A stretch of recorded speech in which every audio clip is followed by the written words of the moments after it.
биз бул үйгөчү кыздар адашып келип алганбыз.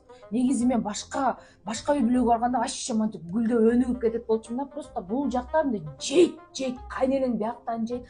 Кайнага деген эркектей болсо, түмөлү катындардын ишине эмне тамак жешейсиң анан бүгүн деген каяктамын деп өлүп бүттүр. Мен с тобой на 100% макулмун. Өлүп калгыр кайнысың демчи. Оюн баары жигит, саналка, боёктон башка эчтеке эле кичине жерде жардамдашып, үй жыйнашып, Денежка может помочь деген ою да жок. Акча эле сурай, бул акчаны эмне кылат? Окуп атам, местерскийге кирбейт, ал эмес көгөрүп кеткен. Көгөрүп кеткен, чирип кеткен. Ошондо кайнага дегенде бул мен байкемин, а кайнысыңды бул менмин да.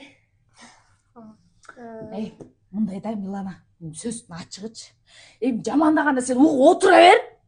Сен деле эрге тиесиң, эртең сен деле кайын журт болосуң. Эртең эле сен деле ушинтип айтып келесиң. Үйрөнүп мына сабак алып мындай эме кылып турсаң. Ооба. Бүгүн келин